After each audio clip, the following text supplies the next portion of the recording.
Pellica Reportage. Un regard autour de soi.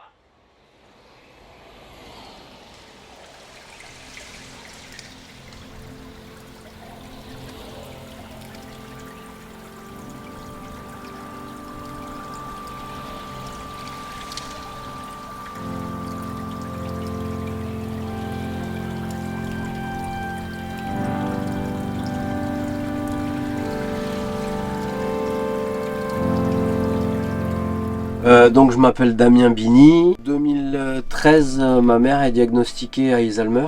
Donc elle vit ici en Ariège, à la Victoria. Et sur son lit de mort, je lui ai promis de m'occuper des animaux. Voilà. Et de la maison. Donc j'ai décidé de ne pas vendre pour pouvoir m'installer en Ariège.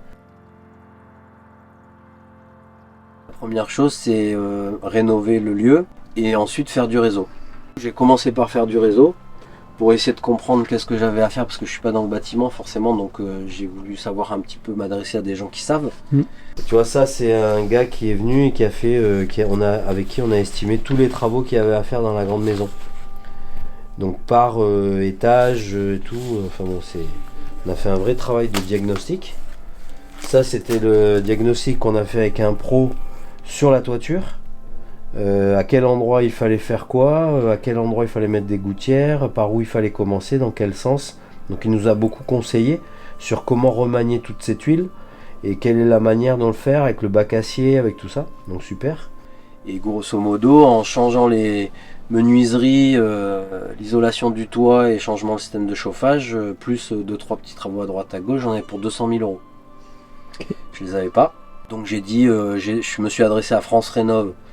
À cette époque-là, mon dossier fiscal disait que j'avais 7500 euros d'aide, donc je ne pouvais pas faire grand-chose. Donc j'ai réfléchi et je me suis dit il faut que je trouve des solutions. Et j'ai dit on va commencer par des économies d'échelle.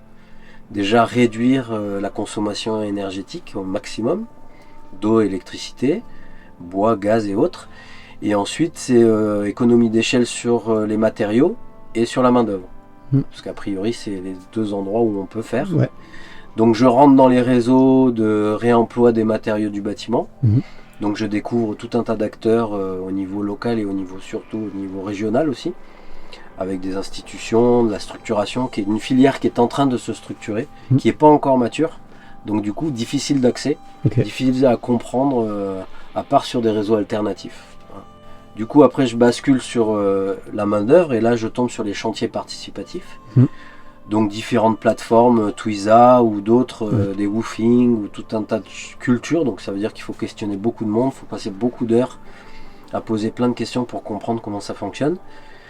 Le respect des bénévoles et ainsi de suite, quoi. Il y a tout un tas de choses. Je crée une structure qui s'appelle Ellipse Conseil. Je fais une étude de marché, là aussi, sur habitat inclusif, c'est bien d'avoir un projet, mais qu'est-ce qui existe aujourd'hui sur le territoire?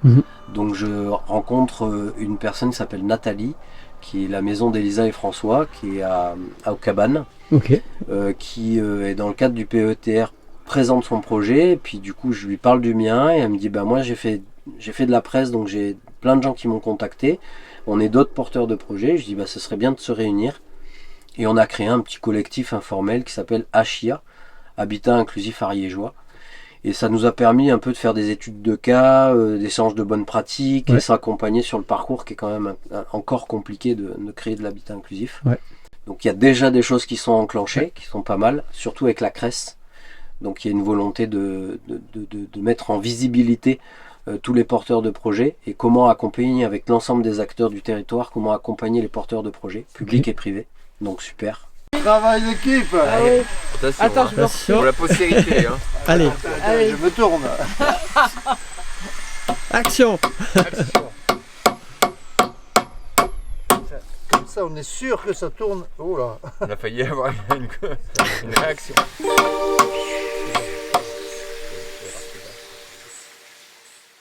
Et je rencontre tout un tas de gens et à un moment donné, j'expose toute la problématique. J'ai 200 000 euros de travaux, je dois faire des économies d'échelle entre le bâti et entre la main d'œuvre, enfin les matériaux à main d'œuvre. Je sais pas comment faire, blablabla. Et là il y a Adrien qui se lève et qui dit moi j'ai un rêve. Et je dis ok, c'est quoi? Il me dit en fait j'ai un rêve, c'est qu'on soit 100 et qu'on puisse débloquer des situations dans le bâti et dans le végétal sur les écolieux. Et je lui dis écoute, c'est super, c'est un beau projet, c'est complètement dingue, mais comment on fait? Il m'a dit on crée un groupe WhatsApp et on voit. Je dis allez, ok, 3 jours après on est 150. Donc là je dis il se passe quelque chose. Du coup j'administre pendant plus d'1 an, j'administre le groupe, on fait rentrer des gens, on dynamise et tout ça. On offre la possibilité aux gens à mettre des annonces en fait et on crée Entraide Chantier Arizlez qui deviendra ECAL. Voilà. Je crois que le bilan sur 1 an c'est plus de 600 annonces et on monte à 350 personnes. Donc du coup on s'est dit c'est vraiment quelque chose qui fonctionne, qui répond à des besoins. On identifie une trentaine de lieux qui ont ces besoins. À un moment donné on dit on va faire l'anniversaire des 1 an et on va le faire à la Victoria. Et donc il y a quelques personnes qui viennent, dont Laurent et Lisa du Cœur du Lion.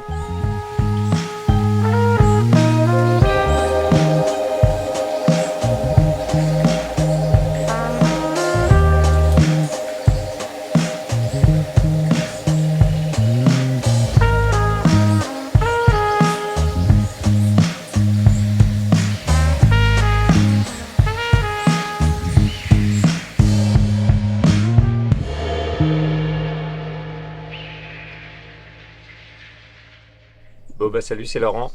Je fais partie de l'association Au Cœur du Lion qui est basée autour de Sainte-Croix-Volvestre. On a un cercle, une trentaine de kilomètres autour de Sainte-Croix-Volvestre. Nous, l'association Au Cœur du Lion, on co-crée un réseau local qu'on appelle le Mycélium, là, qui n'a pas de structure, qui est on va voir un peu dans notre cercle d'une trentaine de kilomètres, là, on va voir un petit peu tout le monde, mairie, institutions, propriétaires, locataires, agriculteurs, voilà, pour leur dire qu'on est là, qu'on existe et qu'on peut faire du lien, on peut faire du soutien, voilà, et se soutenir surtout les uns les autres, équilibrer le donner et le recevoir. Recevoir, c'est beaucoup plus difficile que donner. Il faut savoir demander, il faut savoir se mettre en situation de au secours, à l'aide, j'ai besoin d'aide. Bonjour, donc moi je suis Lisa, je fais partie de l'assaut du Cœur du Lion depuis maintenant, je les ai connus il y a 4 ans.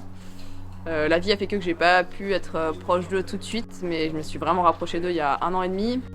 Du coup, c'est une asso qui organise des chantiers participatifs les uns chez les autres tous les mardis, avec toute une dynamique d'entraide et de solidarité et d'union, où en fait on s'accueille les uns chez les autres pour s'entraider, avec le fait que les gens qui accueillent chez eux, c'est jamais une charge pour eux vraiment d'accueillir, parce que chaque repas c'est auberge ariégeoise.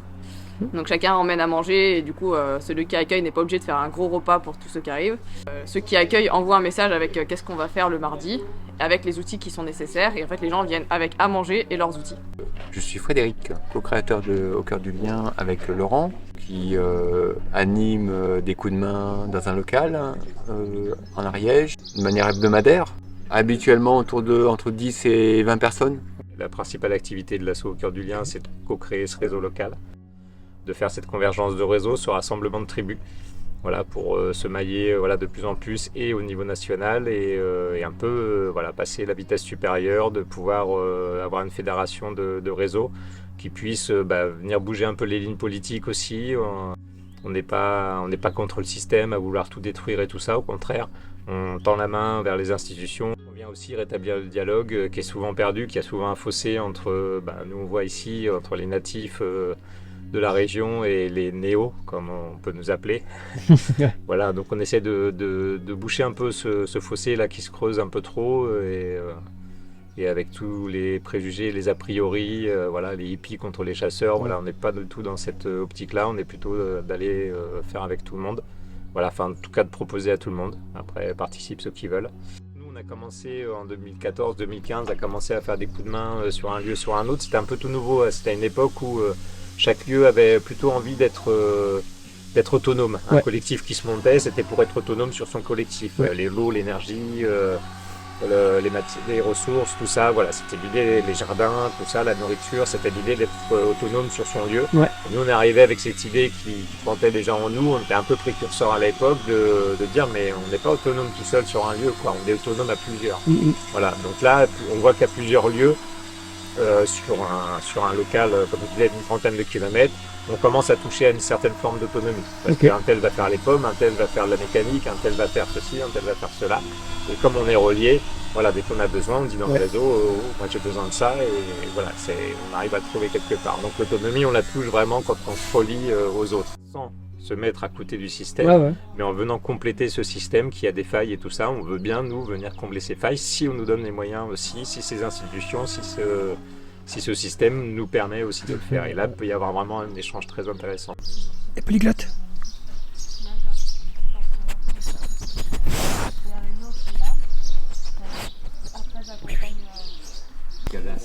Cadastre. Salle de bain.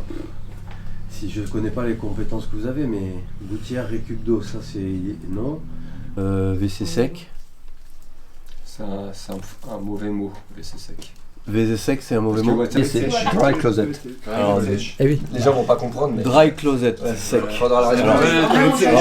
Et voilà, DCS. Toilette sèche. Ouais, toilette sèche. Dans ce cas-là, ça veut dire que sec, fermé. C'est pas moi, je vous jure. C'est plutôt TS. Non monsieur, c'est pas moi. Les Français.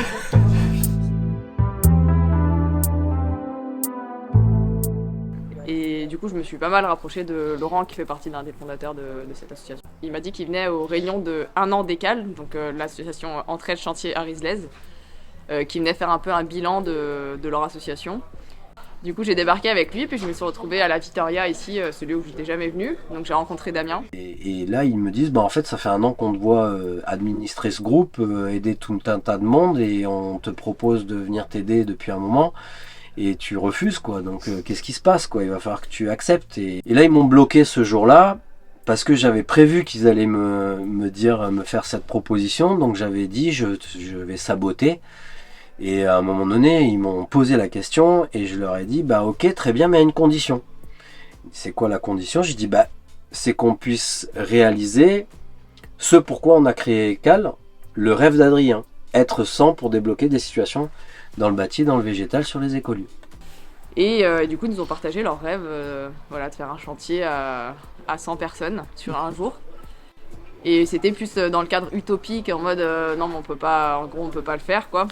Et moi, je me suis dit, ils vont dire non, c'est pas possible. Et à ce moment-là, ils ont dit, ouais, c'est une super idée. Même pas peur. Et là, je dis, merde. Et en fait, avec Laurent, on s'est dit, bah si, en fait, on y va, c'est parti.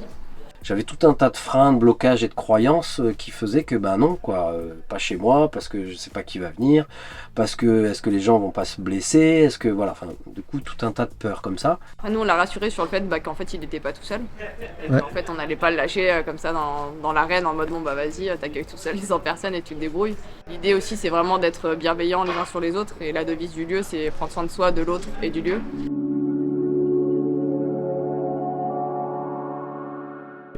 Voilà, et donc ça c'était en août dernier, 2024, et on a commencé à travailler sur la structuration, l'architecture de comment on allait organiser ça, comment on allait accompagner cette organisation, en se donnant 200 personnes. Voilà, on s'est dit on peut recevoir 200 personnes, et on va calibrer tout autour de ça, la cuisine et ainsi de suite. Et on a fait plusieurs pôles techniques, culturels, parce qu'on a voulu mélanger le technique et le culturel. La communication, l'administratif et financier, enfin voilà, on a pris un petit peu tout ce qu'on pouvait. Au bout d'un certain moment, il s'est aperçu que ce défi des 100 personnes ne fonctionnait pas forcément sur la durée. Et donc il a décidé de regrouper un petit peu sur un événement d'un mois, ici sur la Vittoria, sa maison de famille, et de pouvoir... du coup, d'expérimenter à la fois quelque chose qui serait massif sur la durée et aussi de relier différents réseaux. Et on avait décidé de faire ça sur un mois et avec une structuration de semaine en disant bah, il y a une semaine de démarrage, une semaine de clôture et 2 semaines de chantier vraiment au cœur du process. Au début, c'était parti sur un festival du coup de main, en fait. Mhm. Voilà, grand festival du coup de main. Après, c'est devenu le rêve des 109, entre le rêve d'Adrien, puis après on s'est dit, ah, on voulait un défi, en fait. On voulait relever un défi, c'est comment on peut organiser ou co-organiser un chantier à 100 personnes. De là, Lisa, un jour, elle est arrivée et elle a trouvé un article de presse qui parlait de Etica Mondo. Etica Mondo, eux, leur objectif, c'était de faire un chantier participatif à 500. Donc du coup, j'ai dit, mais lui, eux, il faut absolument les contacter. Donc du coup, Lisa a trouvé les coordonnées, on a trouvé Boris, et on a passé 1h30 avec Boris en visio, où on lui a posé des milliers de questions. Il a répondu à tout, il nous a super aidé, enfin ça nous a donné vraiment beaucoup d'enthousiasme. Et on a tout structuré comme ça, mais nous, on l'a gardé à l'échelle de 100. Du coup, il y a quelqu'un qui nous a dit, bah tiens, on pourrait appeler ça les 109, avec tout le jeu de mots que ça peut renvoyer. Et tout a été dit, bah super, tout le monde était d'accord pour le 109, donc on a dit, toute la communication a été autour des 109. Autour de ça. Donc du rêve des 109, on est passé des 109 en action, parce qu'on a commencé à se mettre en route pour pouvoir mettre ça, tout ça en place. Au Cœur du Lion, on apporte ici la dimension de notre expérience en autogestion d'événements, poser une structure d'accueil avec une intendance, avec des chantiers identifiés, un peu de logistique.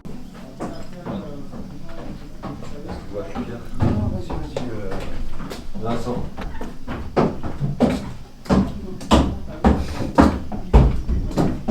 Oh, je t'ai dérangé, j'avais... Ah non, c'était une magnifique entrée. Là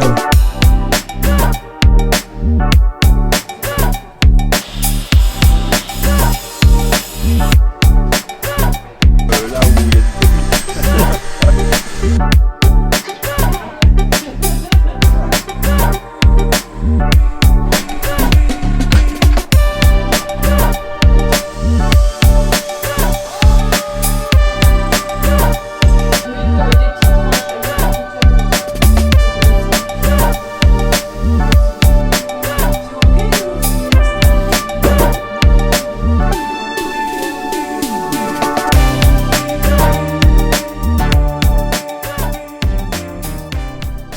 Ici, c'est assez diversifié. On a une grosse propriété avec 500 mètres carrés de toiture. On brosse les tuiles, on les démonte, on les brosse, on les repositionne, on enlève les cassés. On va changer une partie d'une toiture en bac acier. Les mousses qu'on a nettoyées du toit, on les a amenées pour faire du compostage sur le jardin. On a fait 3 socles en béton pour positionner des réserves d'eau de pluie. D'accord. Pour les animaux et pour le côté jardin. Il y a plein de petits menus travaux de rangement. On a monté un escalier aussi pour accéder à un dortoir à l'étage du bâti. On attend le bois pour faire un plancher, pour fermer les box aussi, et pour faire du stockage de bois par-dessus. Et l'idée de ce brassard-là, c'était justement d'avoir un signe distinctif où si quelqu'un va pas bien et qui a besoin en fait de venir déposer quelque chose, d'avoir un peu des personnes ressources pour pouvoir pouvoir poser ça et pouvoir être entendu. Et après, selon la problématique, selon ce qu'il y a besoin de voir, voir si on peut apporter une aide ou pas, ou s'il y a juste besoin d'une écoute et pas aller plus loin. Voilà. Et du coup, c'est pour ça que j'ai ce super brassard sur le bras. Et on est 5-6 à l'avoir. Après, voilà, après, comme tout chantier, on a aussi une liste de personnes à prévenir en cas d'accident. Ouais, tout est en prix libre. Tout en prix libre, il y a des... Et après, on fait de la sensibilisation autour du prix libre, de ce que c'est, comment ça marche, à quoi ça sert. On a estimé l'opération globale à 20 000 € sur un mois, avec 10 000 € d'intendance, 10 000 € 5 000 € de fourniture, on va dire. Et après, il y avait 5 000 € sur, si on pouvait, c'était rembourser les frais de déplacement des intervenants. Aujourd'hui, l'idée c'est vraiment de mettre tout transparent dans le couloir de la vérité avec Ginette. J'ai affiché ces tableaux-là en fait, pour que tout le monde sache exactement qu'est-ce qu'on a dépensé, à quel moment, combien ça a coûté. Transparence totale, Ah ouais, totale. Plus tout transparent, moins on garde d'informations, et mieux en fait les gens peuvent estimer c'est quoi en fait ce qu'ils ont donné, ce qu'ils ont reçu, et là où ils ont envie de partager. Ce qui est important pour nous, c'est qu'on est là sur un premier événement, on expérimente, on essaye de théoriser cette mise en pratique de manière à ce que ce soit reproductible sur des événements ou sur des autres lieux. À l'heure actuelle, on est à la 3e semaine. On est le mardi, on est à la 3e semaine. Et on a réalisé tout ce qu'on avait dit qu'on faisait. Ok. Donc on est en avance sur les projets. On a encore du coup rajouté, parce qu'on nous a demandé de rajouter qu'est-ce qu'on peut faire, donc tant qu'à faire, et en fait le rafraîchissement de la Victoria, il nous reste un bout de toiture à faire parce qu'on a bougé les tuiles. Et après on a fait plein d'autres, il y a plein d'autres choses en cours et c'est juste, c'est juste incroyable.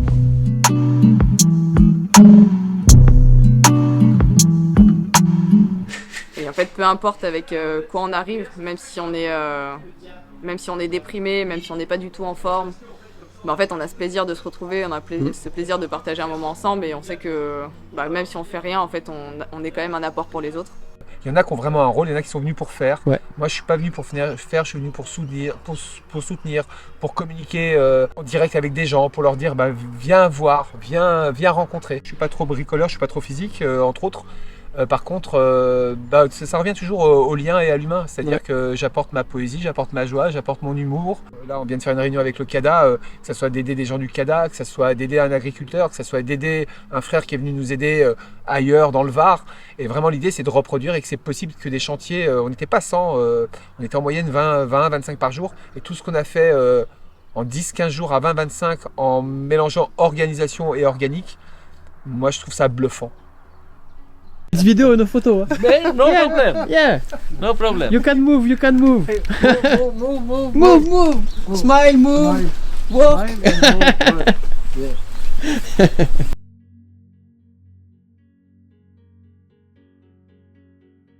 Donc le CADA, ça veut dire Centre d'accueil pour demandeurs d'asile.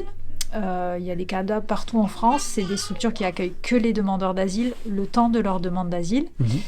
Ce CADA-là en Ariège, au Carlabaille, c'est le premier CADA qu'il y a eu en Ariège. C'est un des CADA les plus anciens de France. Je crois qu'il a ouvert en 97 ou 98. Il accueille actuellement 100 personnes sur 2 sites, principalement au Carlabaille. Il y a à peu près 80 personnes et une vingtaine au Fossat, à côté, à 5 km. Donc il accueille des gens qui viennent de partout en France, qui sont passés par la préfecture avant, qui ont fait une demande d'asile, par la préfecture et l'OFI. Et ils partent quand leur procédure de demande d'asile est finie, c'est-à-dire quand ils ont obtenu une réponse définitive à leur demande d'asile. Okay. Donc réponse qui peut être positive, et dans ce cas-là, ils obtiennent un statut de réfugié, une protection internationale. Ouais. Soit c'est négatif et ils deviennent sans papier, à moins qu'ils aient un autre motif pour demander des papiers qui relèvent du droit des étrangers. Okay. Mais en tout cas, la demande d'asile, c'est un morceau, c'est en une fois. Ouais. Et après, tu peux faire une demande de réexamen, mais il faut avoir des motifs particuliers. Je gère toujours les bénévoles qui interviennent au CADA. J'ai gardé un pied dans le CADA, même si j'y travaille plus, via une association qui s'appelle Diversité. Et donc cette association permet de faire des choses qui sont de l'ordre du socio-culturel, de l'apprentissage de la langue, de l'ouverture au territoire, de la découverte de la culture française. C'est un peu l'idée principale. Et du coup, via ce statut de bénévole à Diversité, Okay. je prends des gens du CADA et je les amène ici. L'idée, c'est de les occuper parce qu'en fait, ils n'ont pas le droit de travailler, ils ont le droit de rien faire, et ils sont au bout du monde, il n'y a aucun transport en commun. Oui. Au Carlabaille, voilà, c'est isolé, ouais. c'est un peu l'enfer, quoi. Et du coup, ceux qui sont partants, les amener ici, ça leur permet de faire quelque chose de leur journée, puis de faire du réseau social, du lien aussi. Ouais, Puis du lien social. d'être accueillis quelque part aussi, c'est typiquement le genre de lieu où il peut se passer des choses chouettes pour eux, où ils sont pas discriminés, dénigrés, où ils peuvent avoir une petite place pendant quelques heures, quelques jours, c'est super. Toute la période où ils sont au CADA, c'est une période un peu, no man's land, c'est pas le bon mot, mais en tout cas administrativement, bon, ils ont le droit d'être là, mais ils ont le droit de rien d'autre, quoi. Juste d'être là et d'attendre, et ils deviennent hyper dépendants, ils sont inactifs, ils vont pas bien. Ça s'entend. Ouais. Psychologiquement, c'est une période très compliquée, donc voilà, ici, il peut se passer que des choses chouettes pour eux, quoi.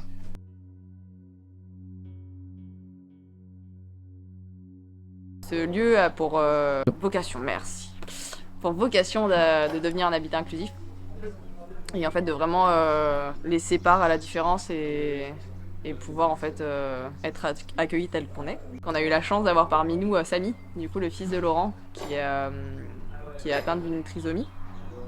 Et en fait, que juste par sa présence, en fait, a su nous remettre de la gaieté dans le cœur, nous faire rire, nous faire jouer et nous faire retrouver un peu une petite touche d'enfance, alors que des fois, on était fatigués, on avait poussé, on avait débordé sur nos limites.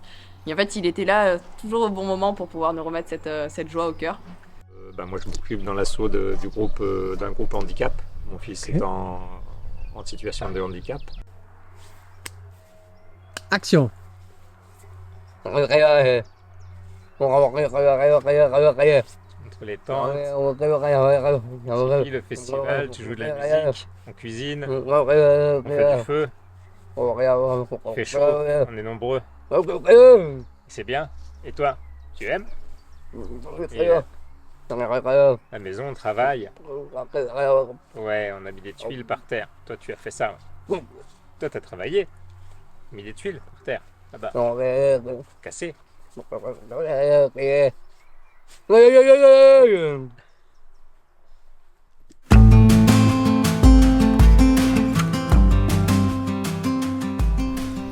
Autant on attend 100 personnes, autant on en a 300, autant on en a 10, on ne sait pas. Voilà. Mais du coup, ça va être le programme du week-end qui va être un peu le grand défi des 109, c'est ce qui a marqué là. Donc ça, c'est la pancarte de ce qu'on a fait et de ce qui resterait à faire. Ça veut dire qu'on n'est pas obligé de tout faire, bien sûr. Ça, c'est le début du travail pour le week-end du grand défi. Ok, ouais. Donc ça, c'est les hectares et à quel endroit on va intervenir. On rénove. On rénove 10 hectares de clôture. 10 hectares. Ouais. L'objectif, c'était de pouvoir faire une espèce de métaposition, comme on disait, de dézoomer pour pas rester que dans l'entre-soi, sur la Victoria, dans le projet. Et c'est de dire, ok, comment on peut réfléchir à l'échelle d'un territoire. Et on a appris la notion de DICRIM, donc le document d'information communale des risques majeurs, l'obligation des communes de le mettre en route, mais aussi depuis 2022, un décret d'application qui invite à faire avec la population. Donc dans le cadre d'une réserve de sécurité civile. Donc c'est vraiment sensibiliser et former la population aux risques majeurs. C'est la culture du risque. Donc du coup on a eu un contact avec Géorésilience, plein de gens qui ont voulu intervenir, donc je pense qu'ils vont venir à 8, avec anciens pompiers, anciens gendarmes, anciens policiers, des gens qui vont prendre en compte la dimension émotionnelle, d'autres techniques. Ouais.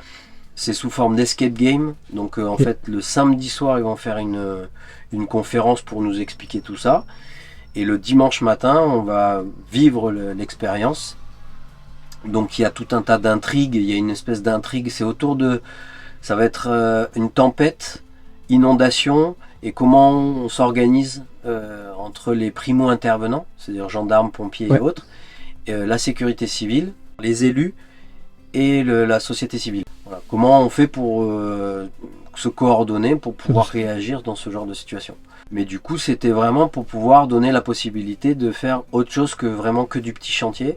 C'est vraiment ça, le côté territoire est très important. Comment on refait société aussi, c'est important. Comment on fait du lien avec les élus, comment on fait du lien avec des natifs, avec les gens du coin, comment des personnes qui ne sont pas forcément natifs du coin et qui ont une façon de vivre un peu autrement, comment on casse un petit peu, on décloisonne un peu les croyances, et comment on se met en lien et on apprend à se connaître en fait. Voilà.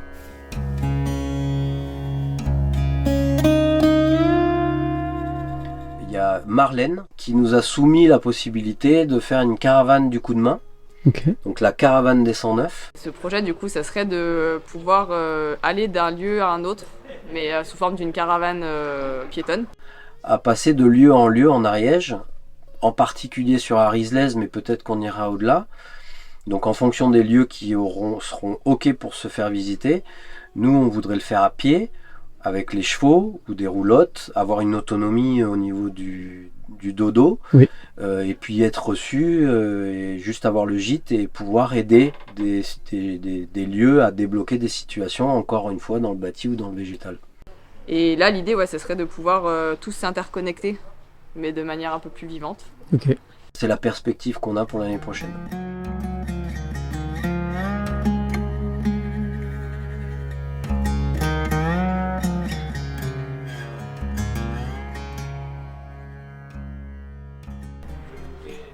Bah, moi, je remercie Damien de s'être prêté au jeu. D'avoir dépassé sa peur et d'avoir mis à disposition ce lieu-là pour cette expérience-là. De nous avoir permis de co-créer, de s'entraider, de voir comment on pouvait travailler ensemble, de coopérer et en fait de se rendre compte que ça marche. Voilà, je dis pas que tout est beau, tout est rose, il y a eu plein de hauts, de bas, mais voilà, ça fait 15 jours et on est encore là. Et il y a plein de choses qui ont changé et il y a du sourire aux lèvres tous les jours. Du coup, ouais, non, moi ce que je peux rajouter, c'est que c'est vraiment une joie de se partager ça avec ces gens-là. Putain, quel acteur.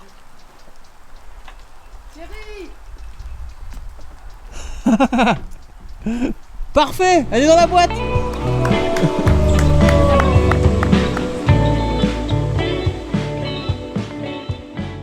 Je peux citer cette petite anecdote d'un papy dans la maison où j'étais là, qui était né dans cette maison, qui avait 80 ans, quelque chose comme ça.